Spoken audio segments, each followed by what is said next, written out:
Hello, and welcome to my channel. My name is Jonathan Cohn, and today I have my book review of the book Star Trek: A Singular Destiny by Keith R.A. DeCandido. This is a follow-up to the big, bombastic Destiny trilogy by David Mack. The Destiny trilogy being Gods of Night, Mere Mortals, and Lost Souls. This edition I have, it's actually sadly a little beaten up because I got it used, but it is actually signed by Mr. DeCandido, which was really nice, and he's nice to meet in person. And this book is basically telling about the immediate political and social and cultural and business, all the various aspects of the aftermath of the Destiny trilogy. For those of you who don't know, there is, in the Star Trek post-Nemesis universe, all of the lines started continuing on after the events of the Nemesis movie, and then after a couple years of publishing Next Generation books and DS9 books and some Aventine stories and Voyager, which Voyager didn't do that much, but after doing all those little things, the publishing decided to do a big crossover series that'd be epic, that would be big, bold. They'd have the Borg come in and destroy, so much of the universe, and they'd have to clean up after it, and all this stuff would have to happen, and it'd be big. And it was big, and it was great for the publishing business because they sold a lot of copies with the Destiny trilogy by David Mack. But then after he wrote the Destiny trilogy, it was, we need to clean up after the Destiny trilogy. All of these things, all of the toys have been taken out of the box and have been broken. We need people to come in, put the pieces back together, and put them back in the box, because you can't keep the galaxy broken like this. So you had various stories come out after this. You had, for Voyager, they had the novel Full Circle, which tells part of the Destiny trilogy from Voyager's perspective and then carries them on after the events of the Destiny trilogy. And then you have some DS9 books and some Aventine stories and some Titan. There's 2 Titan novels that take place afterwards that are like taking us in the aftermath. So all these stories we're taking the aftermath of this. But there was one story that was a crossover story, but in all honesty is a Aventine novel, and that's A Singular Destiny. This was also, if I'm correct, the first novel to come out after the big trilogy, and this is the novel that's telling the big political side of the storytelling. It's telling the big 40,000-foot view of the universe at the time. You're following a character, Sonic Pran, who is a professor who has also worked in politics, and he is called in by Nanya Tobako's office, her chief of staff, and is called in to go on a mission to try to convince the 2 Romulan factions to work together. And during that time, he discovers a plot through someone against the Federation to throw it into chaos. And he also realizes that there is this pact that is forming between the Federation's enemies. And so you see the formation of what is known as the Typhon Pact in this book. And you see Sonic Pran trying to stop it and trying to gather the information that he needs to gather. There's also other Star Trek elements that show up and other characters and other big things that are fun to follow. If you're a Keith DeCandido fan, you'll probably enjoy this book because you follow the IKS Gorkin in this book a little bit, you follow Nanya Tobacco a little bit in this book, and you follow the political storyline. Of course, all of those things are like his bread and butter, stuff that he's really good at. I read A Time for War, A Time for Peace, and Articles of the Federation, which were both superb, fantastic books. And this book is also really well done. I think of the 3 DeCandido books I've read, I think it's the weakest, but it's still a great book, which shows how strong a writer he is. According to Goodreads, this is his highest rated in terms of number of ratings book.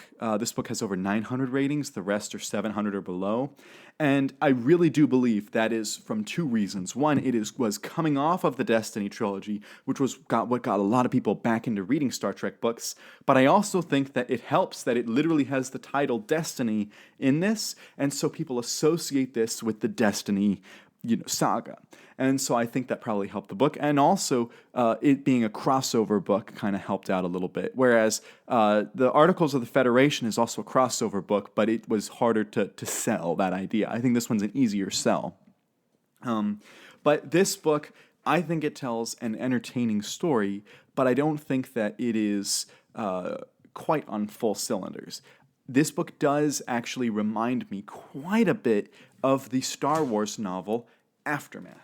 Now, many people are going to hear that comparison and think I am being very rude to A Singular Destiny. They're going to think I'm meaning that as an insult. It is not. It is meant as a compliment. Both of these stories tell an aftermath element to a big bombastic event. Aftermath, the novel, takes place right after the events of Return of the Jedi and the explosion of the Death Star and the start of the fall of the Empire. Then you have A Singular Destiny, which follows the Borg invasion, the end of the Borg invasion, which I will not explain how it ends to avoid spoilers, but it tells that kind of an aftermath story. In the same way, both novels feature interludes of some kind. The aftermath interludes are read more like short stories in and of themselves. That this could have almost been a short story collection if he had gone that route. Whereas A Singular Destiny reads more like you're reading either news reports, or you're reading letters between people, or you're reading messages, or you're reading or you're reading bulletins, or like it feels more in universe nonfiction, if that makes sense. It feels like you're reading a fact-based informational booklet on these characters. And in fact, there is a list, like a 3-page list of characters who died just right in the middle of the book, as serves as one of the interludes. And because of that, you feel, it makes the book feel more tangible. It feels like you're understanding it from a historical point of view. How would it actually feel like to have these big bombastic events? You can do huge trilogies like Destiny all you want, but if you want Star Trek to be believable, you have to show what it's like to the common man, to the common people afterwards. And I think the book is somewhat successful. And what DeCandido does that's really good that perhaps Wendig did not. First of all, Wendig's writing style just would throw people off, whereas this is a pretty standard style. But what he does that Wendig doesn't do is all of his little bulletins, all of his little interludes have some connection to the greater story. You just don't see it at the time. Later on, you understand, oh, this makes sense. And at times, some of them, you get instantly why they're included, because this is connected to this person, and this is connected to this person. But some of them, you read them at the beginning, you're like, why are you telling me this interlude? That has nothing to do with what I'm following.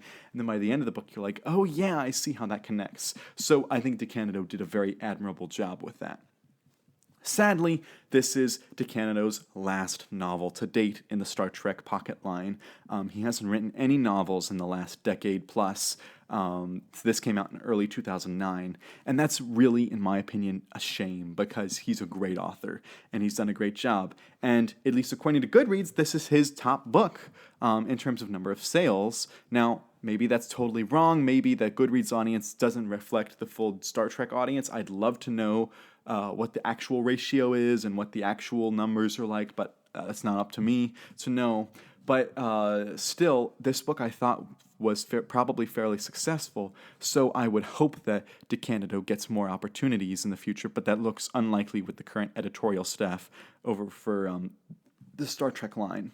But this book, there's a mystery to it. It's a delightful mystery to read. There's certainly some Cold War elements that are also present in later Star Trek books.